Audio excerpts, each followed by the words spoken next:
Hello and welcome to PT and Nutrition Education's e-learning platform. As you can see from the screen, today's topic is going to focus on the macronutrient carbohydrate. Carbohydrate is certainly a popular topic in the world of sports nutrition and has received a lot of headlines, especially in the last 10 years or so, with regards to health, to performance and also to body composition. And I think that's really an important point for you guys to consider, really, is that when we're talking about carbohydrate, are we talking about the strategy of employing it for body composition? Are we talking about sports performance? Or are we just talking about health in general?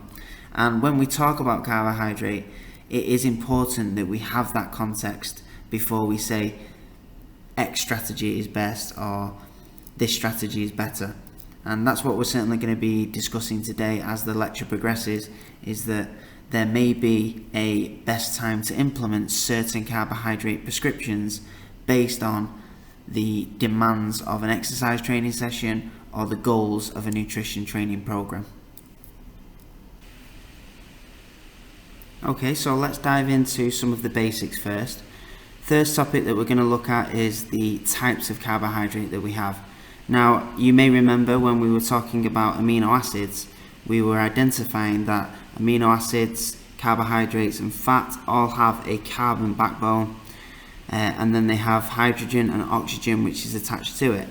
And that's what carbohydrate is. If we break down the word, okay, carbon, hydrogen and oxygen is what makes up the word of carbohydrate. Now, there are different types of carbohydrate that we can find within food, and this is really based on their biochemical structure. So the first one, which is the smallest constituent of a carbohydrate, is known as a monosaccharide. So let's just explain that word firstly and let's break it down. So the word mono means one and the word saccharide means sugar. So this is basically just one sugar molecule. And the examples that you would find are glucose and fructose. So you may have heard of these sugars before. Now, although these two sugars are monosaccharides, they are very different in terms of their biochemical structure and also the physiological effect on the body. So for example, glucose can raise insulin within the body and also be metabolized by skeletal muscle, whereas fructose can only be metabolized by the liver and doesn't raise insulin. So both, yes, are monosaccharides, both are the smallest constituent of a carbohydrate, but these two sugars do react very differently within the body. If two monosaccharides join together, they form what's known as a disaccharide. So the word disaccharide means two, di is two and saccharide is sugar, and they are formed together in what's known as a glycosidic bond. Now, we have different examples of disaccharides found in different foods.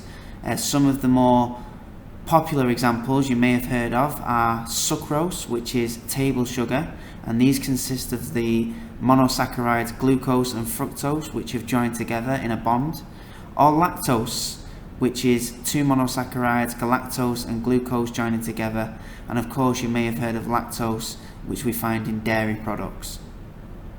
And then we have the last type of carbohydrate, which is known as a polysaccharide. So the word poly means three or more, and the word saccharide means sugar. So polysaccharides are longer and more complex chains of monosaccharides joined together by those glycosidic bonds. A polysaccharide is the stored form of carbohydrate, and we can find stored carbohydrate in two places. Number one, we find it in what's known as starch, which is stored in plant sources, or we can find polysaccharide in glycogen from animal sources. So examples of polysaccharides, we could even find some polysaccharide in the meat which we eat, because that animal muscle may contain some stored carbohydrate in the form of glycogen from eating a carbohydrate-rich meal. So three types of carbohydrate, and we can bunch them into two categories, and those categories you may have heard of before as what's known as a simple carbohydrate and a complex carbohydrate. A simple carbohydrate, which is a monosaccharide or a disaccharide, do not have long, complex bonds, and therefore they can be broken down easily. So these are known as simple carbohydrates, whereas a complex carbohydrate, as we mentioned, are longer, more complex bonds which are harder for the body to break down. So when we think about carbohydrate and we think about these different types of sugar, what do we think of in terms of its role and function within the body? And what we should be thinking about there is energy, because carbohydrate is a preferential energy source within the body, and it provides energy really for three key areas of the body. The brain being one of them, so making sure that any neural processes are energized through carbohydrate ingestion. We can also provide energy to the liver to carry out its over 500 functions which it carries out daily, and also for skeletal muscle, so it provides the most preferential fuel for skeletal muscle to then break down, resynthesize ATP. Okay, so what about some food examples with regards to the different types of carbohydrate that are available to us through our diet? Now, we're going to look at the different food examples for each type of carbohydrate, but by no means are these food examples exhaustive, and I certainly advise you after this lecture to go and research some of the different types of carbohydrate that we get from different food sources. Now, first one is a monosaccharide, and you may have seen in Premier League football games where the players are ingesting a gel or a drink which is very glucose saturated, and this will provide their body with simple carbohydrate into their bloodstream, ready for when that match whistle goes. Disaccharides, which are still simple carbohydrates, we find in dairy products such as milk and yogurt. And then we have polysaccharides, which we can find in potatoes, rice, whole meal bread, we find it in maize. And the reason they are polysaccharides is generally because they are from fruit and plant sources, and as well they contain fiber content which can be harder to break down. Now, when we talk about easily broken down or taking longer to be broken down, what we're talking about here is the glycemic index. The glycemic index refers to how quickly sugar enters into our bloodstream after ingestion. Now, depending on the type of carbohydrate that we ingest, this will be dependent on whether blood sugar rises quickly or whether blood sugar remains at a stable level. Now, when we consume a monosaccharide, these are known as high glycemic carbohydrates. What happens, it has a direct influence on blood sugar being raised very quickly. And what happens is that might give us instant energy within an hour's period. So again, going back to that example of footballers taking in glucose gels prior to kickoff, means that their blood sugar will be high, and therefore their ability to use energy, to be more alert, to be faster in the short term, is certainly something that's going to be advantageous from ingesting a high glycemic carbohydrate. However, much like a roller coaster, what goes up must come down, and as you can see, after that 1 hour period, if we're not clearing that blood sugar for energy, then what we get is a huge drop in the blood glucose levels. And for people that are eating these kind of foods throughout a working day when they're sat at a desk, you might ask the question, is that really required? Because we get this huge increase or dump of energy which isn't used, and then as insulin clears that carbohydrate from the bloodstream, we get a huge drop in that blood sugar. So around about this point here, around an hour or two after ingesting that high glycemic carbohydrate, then we get an energy slump. Okay, now we may have actually experienced this before through our eating. So a great example is Christmas Day, where we eat lots of sugary snacks, and then once we've finished eating, we'll kind of lie on the couch and we'll be very tired. And what might be happening here is that it's because of this roller coaster in terms of your blood sugar that you've sent your body on from ingesting high glycemic carbohydrate. Now, if people are on this roller coaster all day, every day, where they feel this slump, they start to get hungry, they start to get irritable, what are they likely to do at this point here? And what they're likely to do is they're likely to grab high glycemic carbohydrate foods again to bring about that roller coaster where we get that huge energy increase, that huge blood sugar increase, but then again we get that huge drop afterwards after a 2-hour period. A lot of people are eating like this, and through long-term ingestion of these kind of eating habits, this is where we can start to develop diabetes. When this blood sugar is really, really high, we release a hormone called insulin from the pancreas, which then deals with this high blood sugar and gets it back down to more stable levels. If you're calling on your insulin to bring down your blood sugar, 3, 4, 5, 6 times a day, then of course that insulin is going to grow tired, and this is essentially what is type 2 diabetes. I'm not saying that this is inherently bad for sports performance, and we'll look at that a little bit later, but if we're somebody that is eating like this really without the energy needs in order to fulfill whatever task you have, then we might ask the question, are we eating the right way at that particular point in time? On the flip side, when we talk about a polysaccharide, you'll notice here that yes, blood sugar does rise with the ingestion of a polysaccharide or a low glycemic index food, but we get a nice stable blood sugar from ingesting that type of carbohydrate. So if we don't want to go on this roller coaster ride, and we want to keep blood sugar relatively stable and not get these high energy periods of the day, and then we also get these really low energy periods of the day, then we might be better ingesting some low glycemic carbohydrate so that we don't get huge rises and falls in blood sugar, and that way we can be a little bit more stable in our day-to-day activity. So let's move on now to carbohydrate metabolism.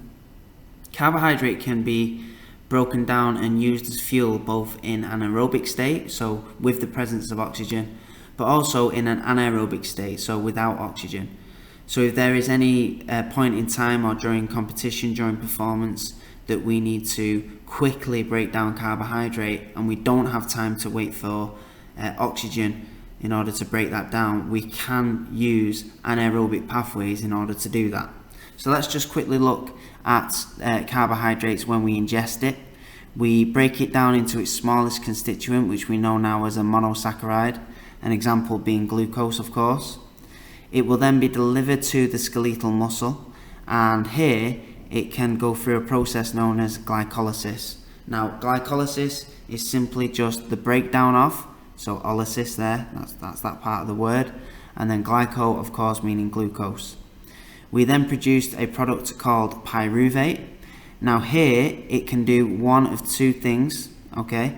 If we have the presence of oxygen, all right, then it is going to be broken down into acetyl-CoA, and then eventually it will enter into the citric acid cycle or the Krebs cycle, where it starts to undergo oxidative phosphorylation and we start to produce ATP.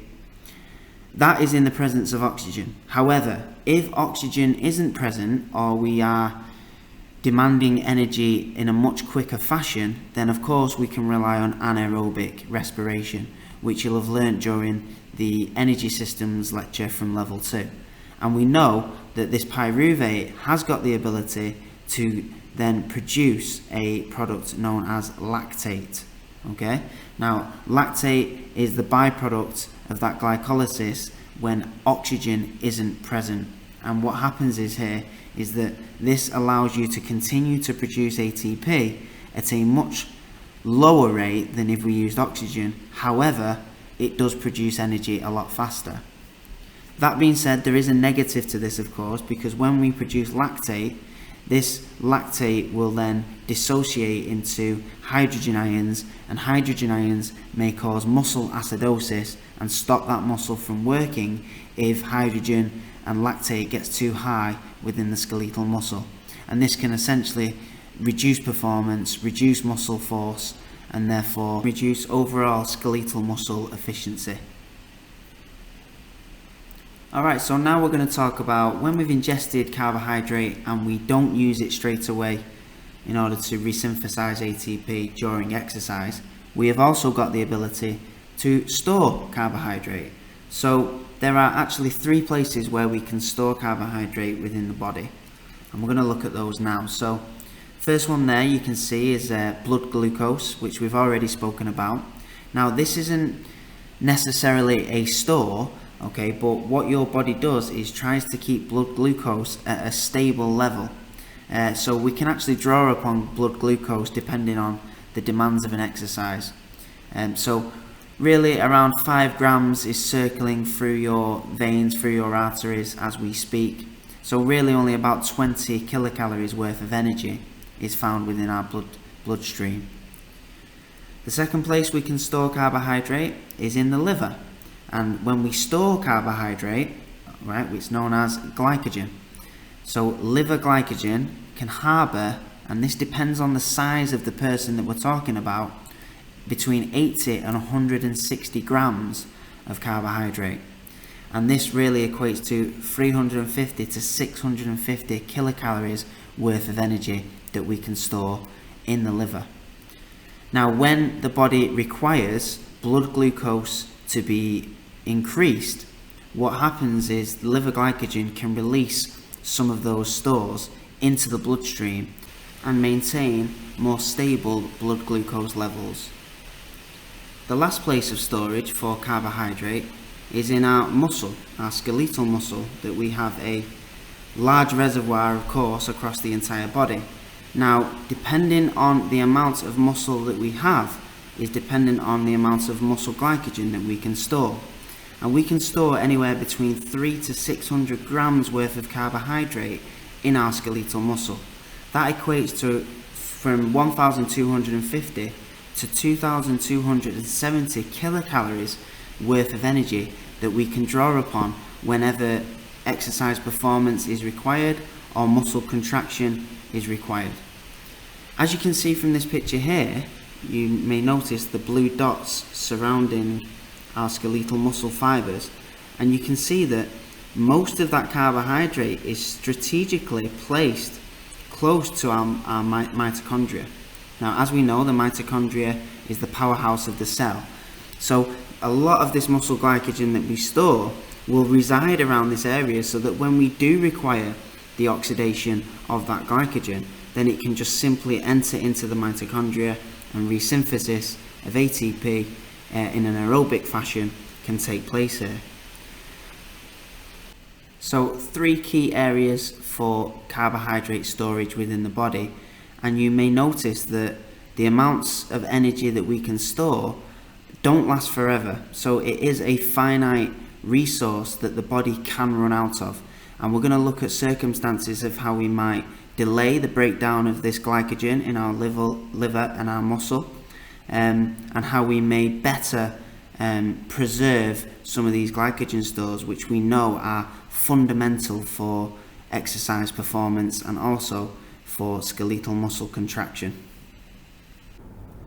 So one question that might present itself based on storing carbohydrate is the amount that you actually need to consume in order to fill your glycogen stores. So you may have heard of a concept before of carbohydrate loading, and this was some data where 24 hours of dietary carbohydrate intake produced some different results with different populations, and this is definitely something that's going to continue to crop up as you venture through your nutrition and your PT career, because you will find that inter-individual variability is a huge thing, and that you always have to consider the individual, because each person does react differently independent of whatever the data actually tells us.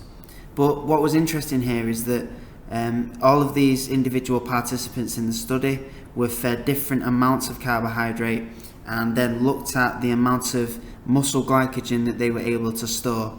And what they found was that on average around 10 grams per kilogram of body mass of carbohydrate ingested up to 24 hours prior to exercise performance filled glycogen stores. So if you're asking the question, how do I fill up my glycogen stores and where do I start in terms of the amount that I need to ingest, this might give us at least a starting point. And of course then you can play around with your own dietary intake and see what best serves you for exercise performance and filled glycogen stores. So, is filled glycogen stores important to exercise performance? Why would we want to fill up our glycogen stores? And are carbohydrates overall important for exercise or sports performance? And those are questions that I want to now delve into over the next few slides, really to set the scene on how useful carbohydrate can be and also how it can impact sports performance.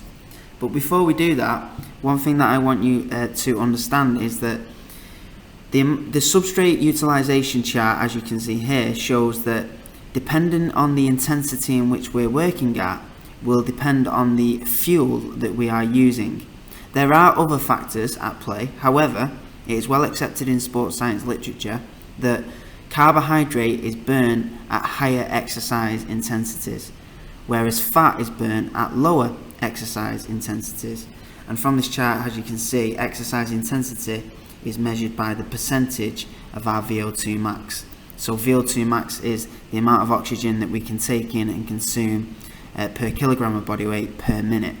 Now, when we do something that is high intensity or even anaerobic, then we can use carbohydrate for fuel to resynthesize ATP. However, when we do something at a lower percentage of VO2 max that is more steady state, we're more likely to use lipid or fat as fuel. So an example of exercise or sports performance in context might be Mo Farah. So if we take one of his long distance predominantly aerobic events, then what we might find is that during the main part of the race that he is dual fueling like most people do. However, there might be a predominance for burning fat. However, Mo Farah has an amazing ability for a sprint finish, and therefore his ability to utilize carbohydrate during those closing stages of a race to finish strong like he does with his sprint finishes may require carbohydrate utilization. So because the intensity of his VO2 max has gone up, the likelihood of him using carbohydrate as fuel has increased. So, of course, it's important that we are able to have what's known as metabolic flexibility so that we can burn fat and we can burn carbohydrate. But of course, the importance of fueling from carbohydrate during high intensity periods of exercise or sport is vitally important. The reason that this has come to fruition is through what's known as respiratory exchange ratio. So we were able to find out that carbohydrate is burned at higher exercise intensities and fat is burned at lower exercise intensities based on this test that you can see here. Okay, so this could be a VO2 max test or it could be respiratory exchange ratio. Some bits of software can measure both at the same time. So we can test athletes at different exercise intensities and we can tell whether they are burning carbohydrate for fuel or whether they are burning fat for fuel. So this is determined by the amount of oxygen and CO2 that we are breathing in and breathing out, and then the computer and the software will do a fancy equation and then it will work out whether we are burning predominantly carbohydrate or whether we're burning predominantly fat. Or we could be literally 50-50 and around this 0.85 mark where we are literally burning 50% fat and 50% carbohydrate. The complicated thing about this, however, is that every single person is going to be different. So we could get on 10 5,000 meter athletes, we could run them at exactly the same exercise intensities and we could get 10 completely different results. So again, this is that inter-individual variability. But one thing is certain, is that during high intensity, that's maybe 85% and above VO2 max, there is a predominance for burning carbohydrate for fuel. and generally 60% or below, we are predominantly burning fat for fuel. So something that is important for you guys to know going forward, and something that you have to understand for sport and exercise performance. To delve into some of the studies which were really the first to look into carbohydrate utilization and its importance for sport and exercise performance. And this first study we're going to look at was really the seminal study with regards to carbohydrate and its relationship to exercise. And this was conducted by a couple of scientists known as Bergstrom and Hultman in 1967. And they had 3 participant groups who were fed different diets. So as you can see here, there was a group which was fed a carbohydrate poor diet, a group that was fed a carbohydrate rich diet, and also a group that was fed a mixed diet. And what they did was that they put them on a stationary bike, and they asked them to cycle simply for as long as they could. And they were cycling at around 75% of their VO2 max. And as you can see from the results here, those that were fed a carbohydrate rich diet cycled, okay, and especially in this individual here, they cycled 4 hours longer than some of those on a carbohydrate poor diet. So although this was only one individual, okay, you can see from the group here that everyone that was fed a carbohydrate rich diet outcycled those on the mixed diet, and then massively outcycled those that were on a carbohydrate poor diet. So simply just by asking them to cycle for as long as they can, those with higher muscle glycogen content were able to cycle for a lot longer. So this was really the first study that sparked an interest in carbohydrate utilization and its importance for exercise and sport performance. In another study, which was purely just based on football, or whenever we're talking in sports science we refer to it as soccer, and we had a number of players that had a normal carbohydrate intake prior to a game, but then we had a number of players that were fed a low carbohydrate diet before the game.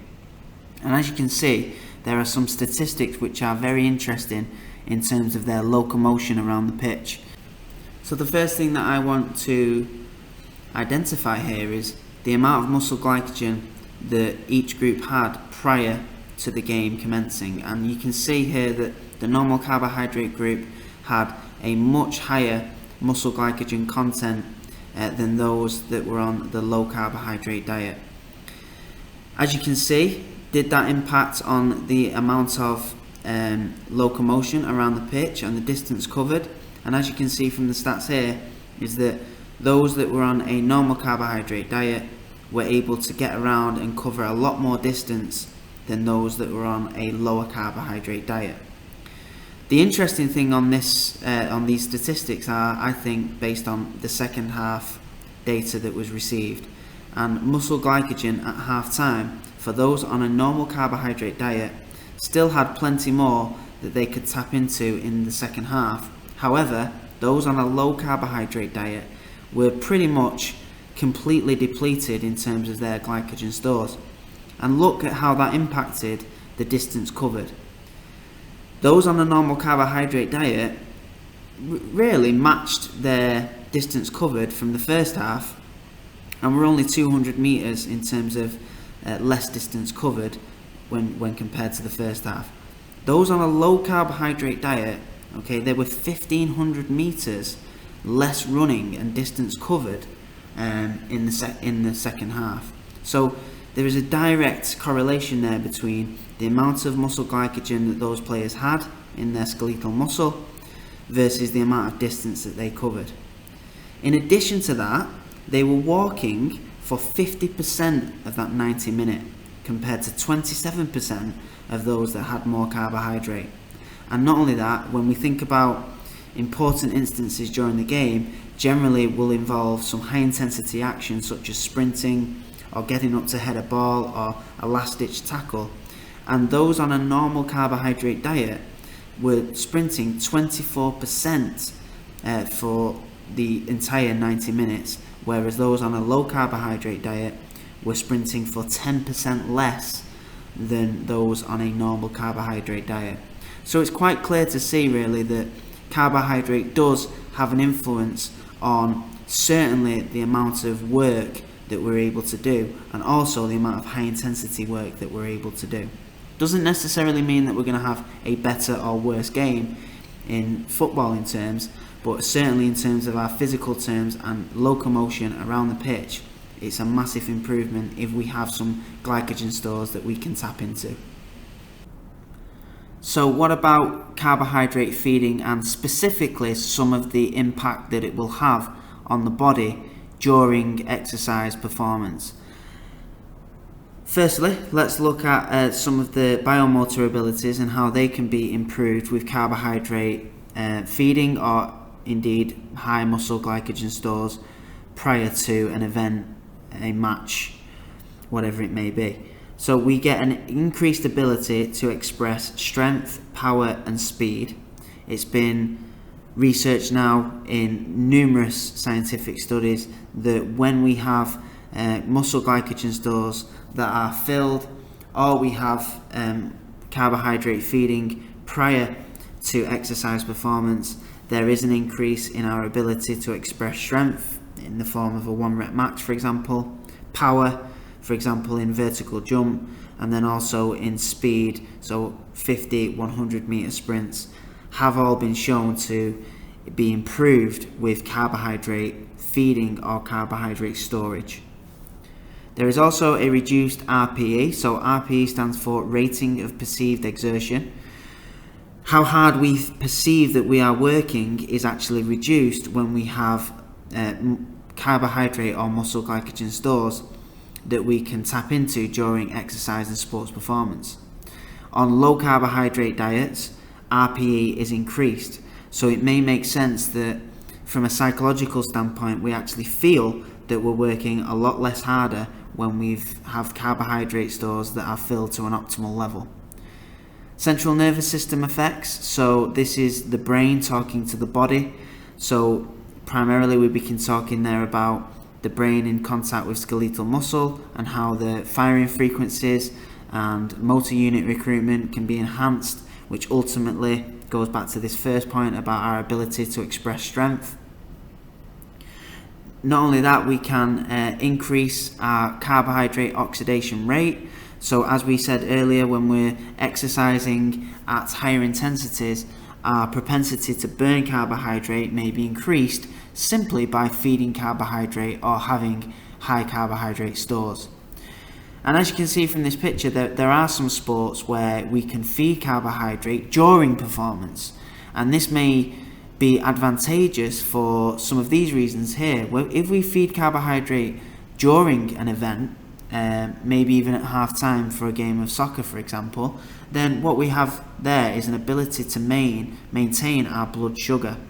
We have blood sugar that likes to be between 4 and 7 millimoles per litre, and if we can maintain that stable blood sugar, as we spoke about earlier, then this may fight off, for example, our feelings of how hard we're finding it, and also being able to express strength, power and speed at greater forces. And then also, if we're feeding carbohydrate during performance, then our ability to spare liver and muscle glycogen might mean that we can tap into these sources if and when we need them later on during an event. So what this means is that by keeping blood sugar levels and feeding carbohydrate stable during sports performance, then we can tap into our stored carbohydrate if and when we need it.